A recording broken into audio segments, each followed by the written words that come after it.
સમાચારોની શરૂઆત કરીએ। કેબિનેટ બેઠકમાં મુખ્યમંત્રી ભૂપેન્દ્ર પટેલ દ્વારા પીએમજે યોજના માટે હોસ્પિટલની કડક એસઓપી બનાવવા સૂચના આપવામાં આવી છે।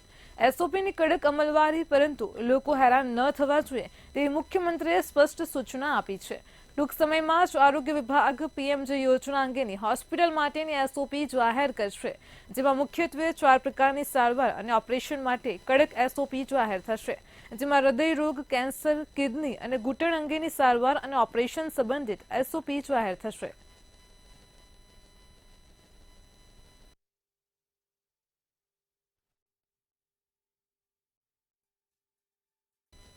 આજ સુધી આપણે જુગારધામ કે પછી દારૂના અડ્ડા ચાલતા હોય તેવી વાતો સાંભળી હશે, પણ અમે આજે તમને બતાવીશું કે ડ્રગ્સ અડ્ડા શું છે। જી હા, વાત સાંભળીને નવાઈ લાગશે, પણ અમદાવાદમાં જ એક ફ્લેટમાં ડ્રગ્સ સેવન કરતા મિત્રો પાસેથી ભાડું વસૂલ કરી તેમને ડ્રગ્સ સેવન કરવા જગ્યા આપવામાં આવતી હતી। એસઓજી પોલીસ દ્વારા દરોડા પાડી ડ્રગ્સનું સેવન કરનારા અને મકાન માલિકની ધરપકડ કરાઈ છે। તો જુઓ કોણ છે આ ઘર માલિક અને કોણ આવતું હતું અહીંયા ડ્રગ્સ લેવા માટે, અમારા આ વિશેષ અહેવાલમાં। અમદાવાદના ફ્લેટમાં જોવા મળ્યા ડ્રગ્સના અડ્ડા। નારણપુરા વિસ્તારની એલિફન્ટા સોસાયટીમાં ડ્રગ્સના અડ્ડા। 25 લાખથી વધુની કિંમતનો 256.860 ગ્રામ ડ્રગ્સનો જથ્થો મળ્યો। ઘર માલિક ડ્રગ્સ સેવન માટે જગ્યા આપી બદલામાં રૂપિયા 1000 મેળવે છે। પોલીસ દ્વારા દરોડા પાડી ડ્રગ્સ પેડલરો અને ઘર માલિકની ધરપકડ કરાઈ।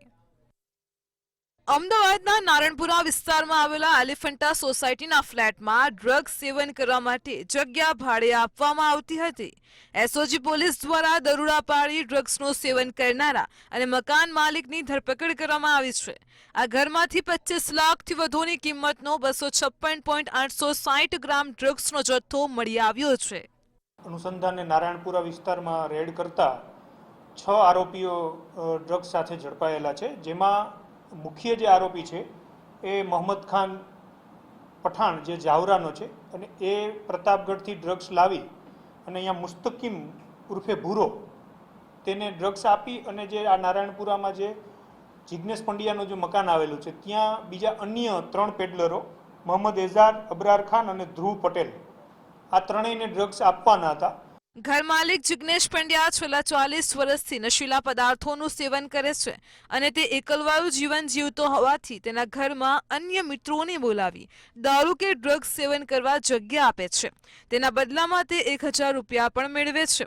પોલીસની પ્રાથમિક પૂછપરછમાં સામે આવ્યું છે કે અમદાવાદના આરોપી મુસ્તકીમ ઉર્ફે ભૂરો કે જેમણે ડ્રગ્સનો જથ્થો મંગાવ્યો હતો, જે ડ્રગ્સનો જથ્થો મધ્યપ્રદેશથી મોહમ્મદ ખાન પઠાણ આપવા આવતો હતો, જ્યાં પોલીસે તમામ આરોપીની ધરપકડ કરી છે। વિશાલ મહેતા, મંતવ્ય news, Ahmedabad. Rajkot crime branch દ્વારા છારા ગેંગને પકડી પાડવામાં આવી છે। આ ગેંગને પકડીને 7 જેટલી ચોરીઓનો ભેદ પણ ઉકેલવામાં આવ્યો હતો।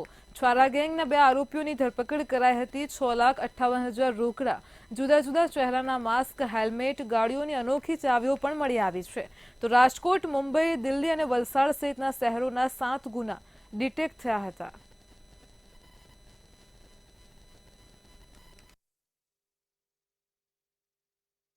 રાજકોટ શહેરમાં 3 જગ્યાએ ડીકી તોડીને પૈસાની ચોરી કરેલાનું કબૂલાત કરેલ છે। બંને આરોપીઓ વિરુદ્ધમાં, જેમાં મુખ્ય જે આરોપી છે મનીષ ઉર્ફે મનોજ કનૈયાલાલ સેવાણી, તેના વિરુદ્ધમાં ગુજરાત, બોમ્બે તેમજ દિલ્હીમાં પણ ગુના નોંધાયેલા છે। ગુજરાતમાં રાજકોટ, બરોડા, અમદાવાદ, ગાંધીનગર, હિંમતનગર, સાબરકાંઠા, વલસાડ વગેરે જગ્યાએ તેણે આ રીતે ડીકી તોડીને તેમજ ચીલ ઝડપ કરીને 41 જેટલા ગુનાઓ આચરેલાની કબૂલાત કરેલ છે।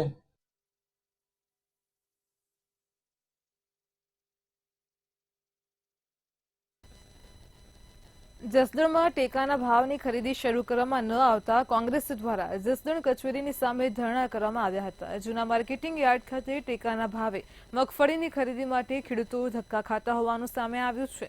ટેકાના ભાવની ખરીદી શરૂ ન થતા ખેડૂતો નીચા ભાવે મગફળી વેચવા માટે મજબૂર બન્યા છે।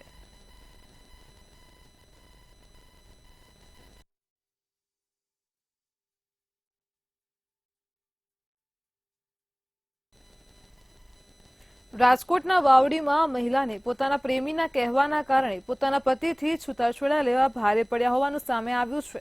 જૂનાગઢના ટીનમસ ગામ ખાતે રહેતા રાહુલ હુબ્બલ દ્વારા મહિલાને લગ્નની લાલચ આપી તેની સાથે બળજબરીપૂર્વક દુષ્કર્મ આચરવામાં આવતું હતું.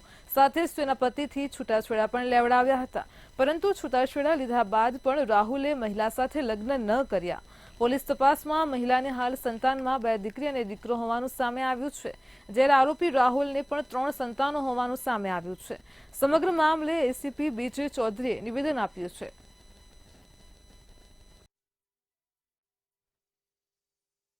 આ કામના આરોપી રાહુલભાઈ લાખાભાઈ હુંબલ રહે ટીમીસ ગામ, તાલુકો વંથલી, જિલ્લો જૂનાગઢ નાવ સાથે સંપર્ક થયેલ. ત્યારબાદ અવારનવાર તેઓને આ ફરિયાદી બેનને સુરત જવાનું હોય, કેશોદ આવવાનું હોય, તો આ કામના આરોપીનો સંપર્ક થતાં તેઓને લક્ઝરીમાં મુલાકાત થયેલ. ત્યારબાદ તેમનો પરિચય થયેલ અને ત્યારબાદ પ્રેમમાં પરિણમેલ અને ત્યાર પછી અવારનવાર આ કામના આરોપીએ ફરિયાદી બેન સાથે મરજી વિરુદ્ધ શારીરિક સંબંધ બાંધેલ. રાજકોટ કોર્પોરેશન દ્વારા શિયાળે નર્મદા નીરની માંગ કરવામાં આવી છે. રાજ્ય સરકારને 2500 MCFT પાણી આપવા માંગ કરાઈ છે. આ સાથે જાન્યુઆરીમાં આજી ડેમનો પાણીનો જથ્થો પૂર્ણ થવાનો છે, જ્યારે માર્ચમાં ન્યારી ડેમનો પાણીનો જથ્થો પણ પૂર્ણ થશે. હાલમાં બંને ડેમમાં પાણીનો પૂરતો જથ્થો છે, પરંતુ સાવચેતીના ભાગરૂપે અત્યારથી જ પાણીની માંગ કરવામાં આવી છે.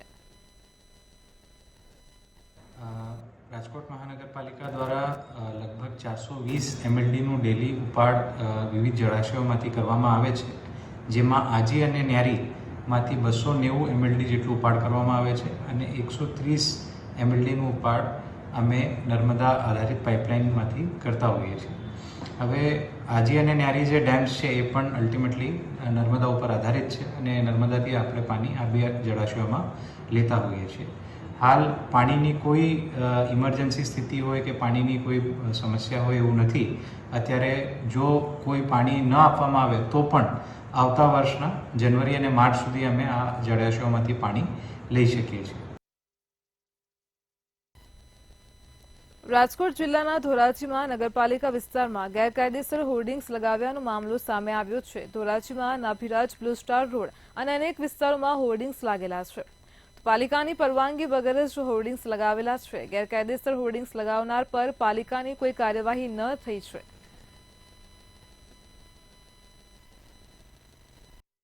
અનેક વિસ્તારોમાં અને બજારોમાં જે ગેરકાયદેસર હોર્ડિંગ લગાવેલા છે એ હોર્ડિંગોને તાત્કાલિક દૂર કરવા જોઈએ. અમુક હોર્ડિંગો તો એવા છે કે ટ્રાફિકની સમસ્યા પણ બને છે, લોકોને આવવા જવામાં પણ તકલીફ થાય છે. એવા ટ્રાફિકના વિસ્તારોમાં જે હોર્ડિંગ લાગેલા છે, એટલે જે ગેરકાયદેસર હોર્ડિંગો લાગેલા છે એને જવાબદાર તંત્રો દ્વારા કાયદેસરની કાર્યવાહી કરીને તાત્કાલિક દૂર કરવા જોઈએ.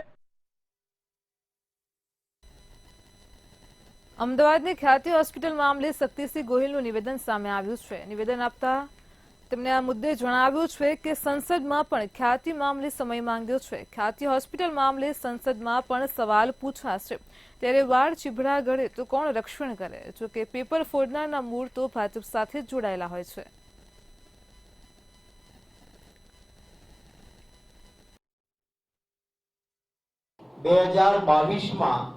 આજ ખ્યાતિ હોસ્પિટલે આવી જ મોડેસ્ટ ઓપરેટિવ મારફત કેમ્પ કરીને લાવીને દર્દીઓને તોડ કરતા હતા. એમાં એક દર્દીનું મૃત્યુ થયું. એ જ દિવસે એને પ્રધાનમંત્રી જન આરોગ્ય યોજનામાંથી વંચિત કરવા જોઈએ. પછી પાછા કેમ આવી શકે? એ કર્યું હોત તો આ 2024માં લોકોના મૃત્યુ ન થયા હોત. મેં પાર્લામેન્ટમાં પણ નોટિસ આપી છે, દેશની સંસદમાં પણ આ મુદ્દો ઉઠાવવાનો છે અને આ માંગણી પણ કરું છું કે ગુજરાત સરકાર ચોખ્ખા હાથવાળી હોય અને કોઈની આમાં મિલીભગત ન હોય તો હાઈકોર્ટના સિટિંગ જજ મારફત તપાસ થવી જોઈએ. ગુજરાત સરકારે જંત્રી માટે સૂચનો મંગાવ્યા છે. સમાચાર મળી રહ્યા છે ગુજરાત સરકાર દ્વારા જંત્રી માટે સૂચનો મંગાવવામાં આવ્યા છે. જાહેર જનતા માટે માર્ગદર્શિકા પણ જાહેર કરી છે. તો જંત્રી માટે ગુજરાત સરકારે સૂચનો મંગાવ્યા છે. વેબસાઇટ તથા સંબંધિત નાયબ કલેક્ટરની કચેરી પર ઉપલબ્ધ થશે. સ્ક્રીન પર દેખાતી વેબસાઇટ પર પણ ઉપલબ્ધ થશે. તો પ્રજાપતિ સૂત્રનો અને રજૂઆતો 30 દિવસ સુધી રજૂ કરી શકાશે. 20 ડિસેમ્બર સુધી નાગરિકો જંત્રી અંગે પોતાના સૂચનો રજૂ કરશે. સરકારની નવી જંત્રી 15 એપ્રિલ 2023થી અમલમાં આવી છે. તો રાજ્યના 17,000થી વધુ ગામડાઓનો ફિલ્ડ સર્વે પણ કરાશે. નાગરિકોના વાંધા સૂચનો ધ્યાને લઈને આખરી ઓપ અપાશે. ગુજરાત સરકારે જંત્રી માટે સૂચનો મંગાવ્યા છે. સરકારની મંજૂરી મળ્યા બાદ જંત્રી અમલમાં મૂકવાનો નિર્ણય કરાશે. તો સમાચાર મળી રહ્યા છે ગુજરાત સરકાર દ્વારા જંત્રી માટે સૂચનો મંગાવવામાં આવ્યા છે. જાહેર જનતા માટે માર્ગદર્શિકા પણ જાહેર કરી છે. તો વેબસાઇટ તથા સંબંધિત નાયબ કલેક્ટરની કચેરી ઉપર સૂચનો ઉપલબ્ધ થશે. ગરવી ગુજરાત વેબસાઇટ પર પણ સૂચનો ઉપલબ્ધ થશે. તો પ્રજાપતિ સૂત્રોનું અને રજૂઆતો 30 દિવસ સુધી રજૂ કરી શકાશે.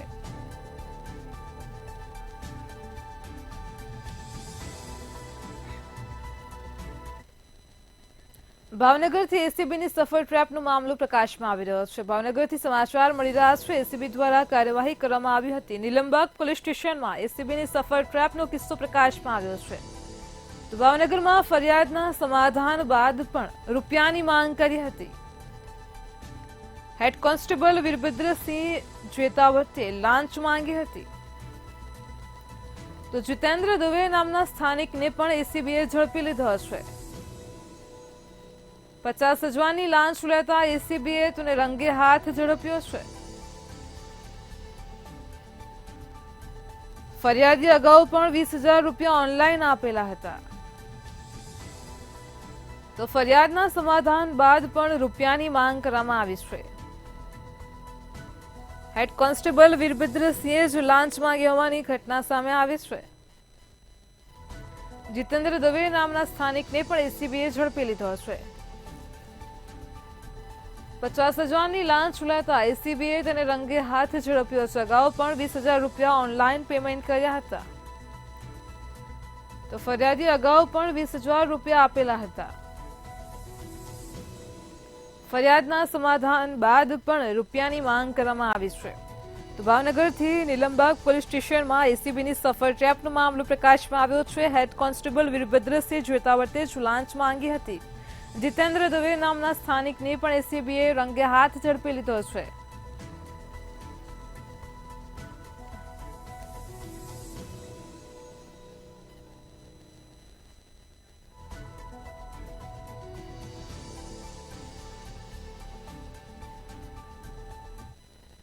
જૂનાગઢમાં મનપા દ્વારા વૃક્ષ કાપણીની પ્રક્રિયા કરવામાં આવી હતી અને તે દરમિયાન જ વાહનોને નુકસાન પહોંચ્યું છે. જૂનાગઢથી સમાચાર મળી રહ્યા છે. મનપા દ્વારા વૃક્ષ કાપતી વખતે વાહનોને નુકસાન પહોંચ્યું છે.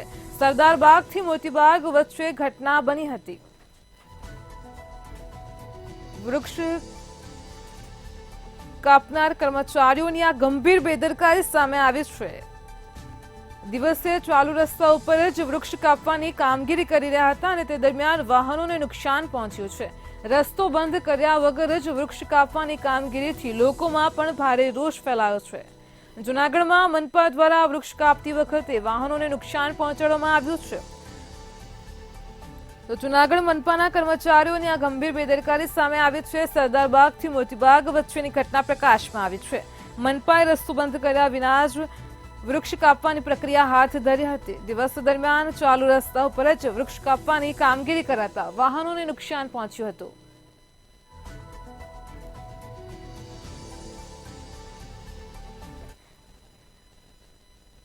ભારતીય મહિલા હોકી ટીમે ઇતિહાસ રચ્યો છે. સમાચાર મળી રહ્યા છે. ભારતીય હોકી મહિલા ટીમે ઇતિહાસ રચ્યો છે.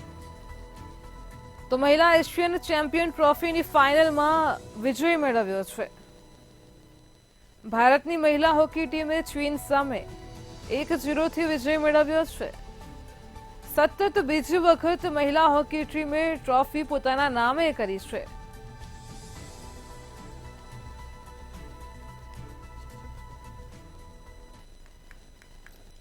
સામાન્ય માણસને પણ શરમમાં મૂકે અને ગિરનારની આબરૂને પણ શમશાર કરે તેવી વધુ એક ઘટના પ્રકાશમાં આવી છે. પદ અને સ્થાન માટે આજે તનસુખગીરી બાપુની સમાધિ ઉપર જ સાધુ સંતો અને તનસુખગીરી બાપુના પરિવાર વચ્ચે બગડાટી બોલી હતી. શું છે સમગ્ર મામલો, જોઈએ આ અહેવાલમાં. ગિરનારની આબરૂને શમશાર કરતી ઘટનાઓમાં વધારો. સાધુ સંતો અને તનસુખગીરી બાપુના પરિવાર વચ્ચે બગડાટી. પદ અને સ્થાન માટે સમાધિ પર જ બગડાટી બોલી. સાધુ સંતો આજે સંપત્તિ બાબતે આમને સામને થયા. નવા મહંતની જાહેરાત કરતા પરિવારજનોમાં આક્રોશ. સામાન્ય માણસોને ધર્મ અને શાંતિની અપીલ કરનારા સાધુ સંતો આજે સંપત્તિ બાબતે આમને સામને આવી ગયા છે. મોહ માયા અને સંપત્તિનો ત્યાગ કરીને જ સાધુ બનતા હોય છે. પરંતુ જૂનાગઢમાં સાધુઓ સંપત્તિ માટે પૂજ્ય તનસુખગીરી બાપુની સમાધિ ઉપર જ બાકડી પડતા गिरनार पर्वत पर शमशार थयो है तेवुं लागी रह्युं छे.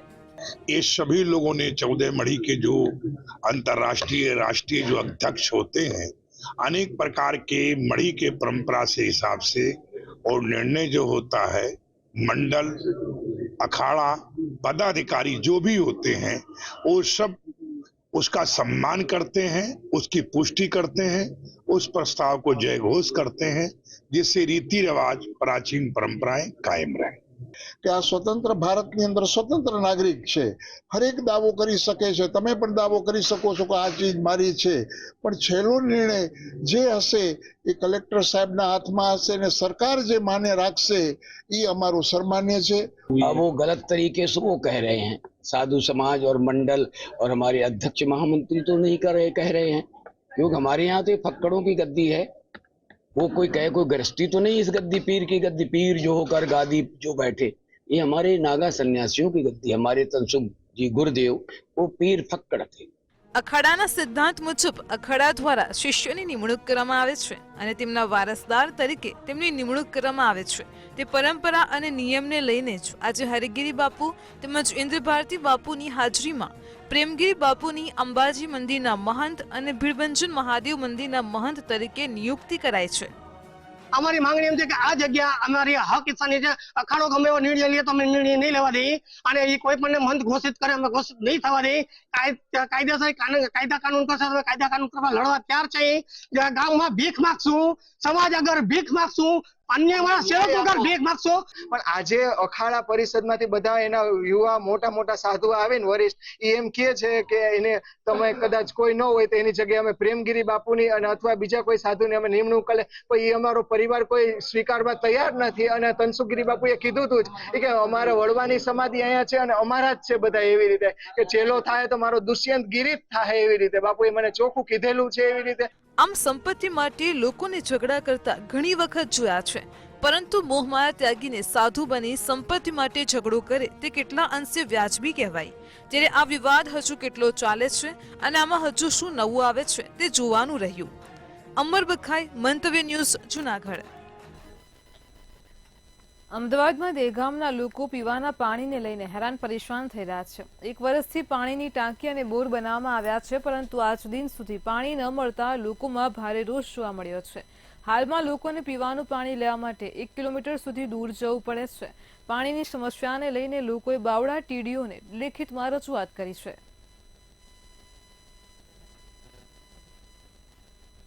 આજે આ 40 વર્ષની અંદર અમે લોકોએ પાણી ભાળ્યું નથી, અમારા બાપ દાદાએ ભાળ્યું નથી, એટલે અમને હજુ તકલીફ પડવા માંડી. અને છોકરીઓ લેડીઝો અમારા જે જગ્યાએ પાણી નાવા ધોવાનો ઘાટ છે એ જગ્યાએ જવાથી અમને શરમ અનુભવાય અને પાણી પીવાનું સહ નહીં.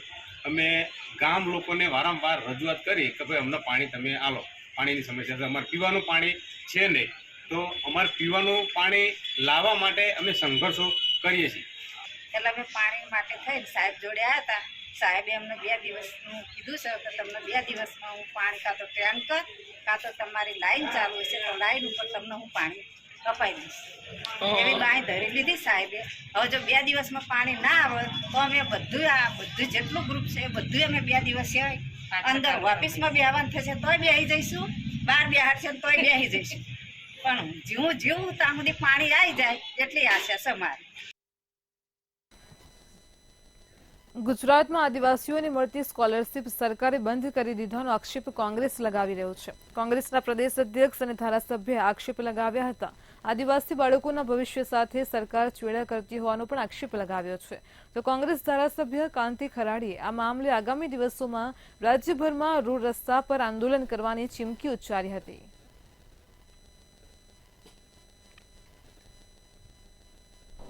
ભારતીય જનતા પાર્ટીની માનસિકતા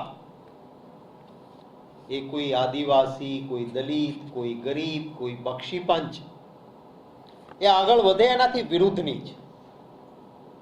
આ 2010 થી 75% કેન્દ્ર સરકાર, 25% રાજ્ય સરકાર અને આદિવાસીના બાળકોને સ્કોલરશીપ મળતી હતી, પેમેન્ટ સીટમાં એડમિશન હોય તો પણ.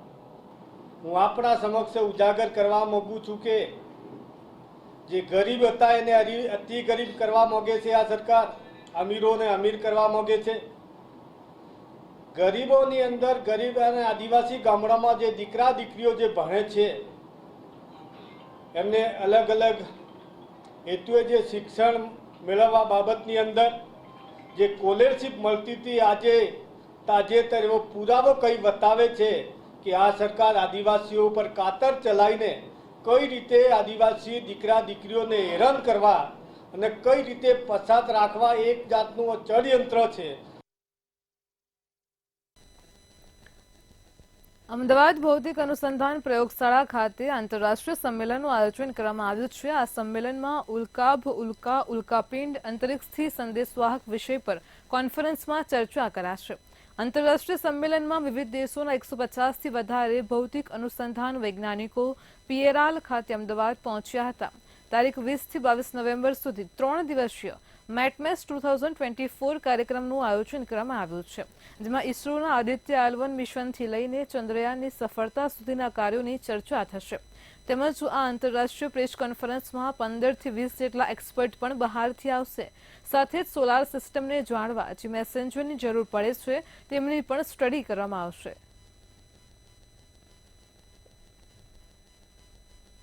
ये अंतर्राष्ट्रीय जो कॉन्फ्रेंस है ये 3 दिवसीय है और ये हमारा चौथा एडिशन है. ये एनुअल कॉन्फ्रेंस है जो कि 2021 में स्टार्ट हुई थी. फिर 2022-21 में आपको पता है कि कोविड चल रहा था तो हम लोग ऑनलाइन थे, बट लास्ट ईयर से हमने इसको इन पर्सन कर दिया है. और इस साल ये इंटरनेशनल कॉन्फ्रेंस है जिसमें करीब 15 से 20 बाहर से हमारे एक्सपर्ट्स और रिसर्चर्स भाग ले रहे हैं.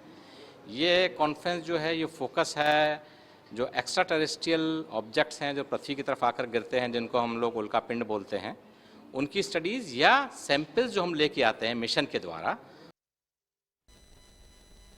વડોદરાની આગવી ઓળખ હેરિટેજ ઇમારત લાલ કોર્ટને વિકસાવવાનું કામ સ્થાયી સમિતિએ મુલતવી કર્યું છે. મહાનગરપાલિકાની સ્થાયી અને સામાન્ય સભાએ ન્યાય મંદિર અને લાલ કોર્ટનું નવીનીકરણ કામને સૈદ્ધાંતિક મંજૂરી આપવામાં આવી હતી. મહાનગરપાલિકા સ્થાયી સમિતિને ગુજરાત સરકાર પર વિશ્વાસ નથી. ગુજરાત સરકારમાંથી આગવી ઓળખની ગ્રાન્ટ આવ્યા બાદ જ કામ પુનઃ લાવવા ઠરાવ કર્યો હતો. સત્તા પર જ્યારે તમે બેઠેલા હોય ત્યારે તમને સરકાર ઉપર વિશ્વાસ નથી કે પૈસા આપશે, અને ના હોય તો પહેલા પૈસા લઈ આવો યાર. પૈસા લાવતા કેટલી વાર? સરકાર તમારી હોય, નીચે સે ઉપર સુધી સરકાર તમારી હોય, અને તોય છતાં તમને એવું લાગે કે ભાઈ સરકાર પૈસા આપશે. ઇટ મીન્સ કે સરકાર પૈસા નથી આલતી. જેમ બ્રિજ બન્યું છે પેલું આકોટાવાળું બ્રિજ, એમાં પૈસા હજુ સુધી નથી આવ્યા. તો તમને વિશ્વાસ છે કે નહીં? પહેલા વિશ્વાસ સરકારનો મેળવો અને પછી કામની જાહેરાત કરો. અને વડોદરામાં લોકોની ઘરે કોઈ ગેસ્ટ આવે અથવા ટુરિસ્ટ આવે એને એટ્રેક્ટ કરવા માટેનું કામ હતું. પરંતુ સભ્યોની ઈચ્છા એવી હતી કે આગવી ઓળખની ગ્રાન્ટ મળે સરકારમાંથી, ત્યારબાદ આ કામ કરવું જોઈએ, કારણ કે સ્વર્ણિમની ગ્રાન્ટમાંથી ઇન્ફ્રાસ્ટ્રક્ચરના કામો કરવાના હોય. આ પ્રકારની સભ્યોની રજૂઆત હોવાને લીધે કામને પરત કરવામાં આવ્યું છે. આગળના સમયમાં સભ્યોને તમામ સ્ટેક હોલ્ડરને કન્વિન્સ કરી અને મેચ્યોર વિચારણા કરી, પુખ્ત ચર્ચા વિચારણા અંતે આ કામ પાછું ફરી લાવવામાં આવશે અને ત્યારબાદ એની પર પાછી ફરી ચર્ચા વિચારણા થશે. ખાસ કરીને સભ્યોના જે કન્સર્ન હતા કે સ્વર્ણિમની ગ્રાન્ટના બદલે આગવી ઓળખની ગ્રાન્ટ મળે. વડોદરા શહેરનો વિકાસ ગૂંચવાયો. વડોદરાની આગવી ઓળખ એટલે ન્યાય મંદિર અને લાલ કોર્ટ. ન્યાય મંદિર અને લાલકોટની આગવી ઓળખ ઊભી થાય તે માટે તેને નવીનીકરણ કરી અને વિકસાવવાનું કામ નક્કી કરવામાં આવ્યું. સ્થાયી સમિતિ અને સામાન્ય સભાએ આને મંજૂરી આપી દીધી. ગુજરાત સરકારે પણ કહ્યું છે કે તમને આગવી ઓળખ હેઠળ અલગ ગ્રાન્ટ આપવામાં આવશે, પરંતુ સ્થાયી સમિતિના સભ્યોને ગુજરાત સરકાર પર ભરોસો નથી અને સ્થાયી સમિતિના સભ્યોએ આગવી ઓળખની ગ્રાન્ટ આવ્યા બાદ આ કામ પરત લાવવું તેમ કરીને મુલતવી કરી દીધું છે. એટલે ભારતીય જનતા પાર્ટીના સ્થાયી સમિતિના સભ્યોને પોતાની જ સરકાર પર વિશ્વાસ નથી. ત્યારે આપણે નાગરિક સાથે વાત કરીશું. અમિત ગોટીકર, શું કહેશો? સ્થાયી સમિતિ મંજૂર કરે, સામાન્ય સભા મંજૂર કરે ને કામ હવે મુલતવી થઈ જાય. મારે એટલું જ કેવું છે કે વડોદરા સર સયાજીરાવ ગાયકવાડની દેન છે. આજે હોસ્પિટલ ચાલે છે, સ્કૂલો ચાલે છે, યુનિવર્સિટીઓ ચાલે છે. અહીંયા ન્યાય મંદિર જ્યાં ન્યાય અપાતો હતો, પણ એ ન્યાય મંદિરને પોતે ન્યાય નથી મળી રહ્યો. આજે જોઈ લો કે તમને ફક્ત પૈસાના માટે એને કામ રોકી દીધું છે. આજે જોવા જઈએ તો વડોદરા શહેરની જનતાને જણાવવા માંગુ છું કે અલીબાબાને 40 ચોરો જે રીતે રાતે ચોરી કરવા નીકળતા હતા, આવા સ્ટેન્ડિંગ કમિટીમાં જે 12 ચોરો બેઠેલા છે એ દિવસે પણ ચોરી કરે છે. જ્યાં સુધી તેમને કટકી ના મળે ત્યાં સુધી કામ મંજૂર નહીં કરાવવાનું એમણે નક્કી કરી લીધું છે. કદાચ કામમાં કટકી નહીં મળવાની હોય એટલે મુલતવી કરી દીધું છે. વડોદરા શહેરની જનતાને મારી એક અપીલ છે કે જાગો, કારણ કે આ આપણું વડોદરા છે. જ્યાં સુધી આપણે આપણું નહીં સમજીએ કે આ આપણું વડોદરા છે, આ લોકો વડોદરાને વેચી જશે. એટલે તમે તમારા સોશિયલ મીડિયાના માધ્યમથી તમે પોતે બહાર નીકળીને આ ડિમાન્ડ કરો. કારણ 7 વર્ષ પહેલા તેમણે કીધું કે મ્યુઝિયમ બનાવીશું, અહીંયા વિવિધ પ્રકારની એક્ટિવિટી કરીશું, પરંતુ 7 વર્ષ થયા ત્યાં સુધી પણ આજે કશું દેખાતું નથી. એટલે વડોદરાના શહેરના જનતાને પોતે જ લડવું પડશે. એટલે ગુજરાત વિધાનસભાના દંડક બાલકૃષ્ણનું સ્વપ્ન રોલાયું છે, કારણ કે જૂથવાદ છે અને બે બિલાડીની લડાઈમાં વાંદરો ફાઈ રહ્યો છે. જે જૂથવાદ છે એના લીધે જ આ કામ મુલતવી કર્યું છે અને ભાજપની સ્થાયી સમિતિના સભ્યોને ભાજપની ગુજરાત સરકાર પર વિશ્વાસ નથી કે ગ્રાન્ટ આપશે કે કેમ. કેમેરામેન કેતન સિંધે સાથે નિલેશ બ્રહ્મભટ્ટ, મંતવ્ય ન્યૂઝ, વડોદરા. હવે વાત કરીશું મહારાષ્ટ્ર અને ઝારખંડના એક્ઝિટ પોલની. તો આજ રોજ મહારાષ્ટ્રની 288 બેઠક અને ઝારખંડની 38 બેઠકો ઉપર મતદાન પૂર્ણ થયું છે અને એક્ઝિટ પોલ સામે આવ્યા છે. મેટ્રો 10 માં હાલ આટલું જ. પડી પરની અપડેટ મેળવતા રહો માત્ર મંતવ્ય ન્યૂઝ પર. નમસ્કાર.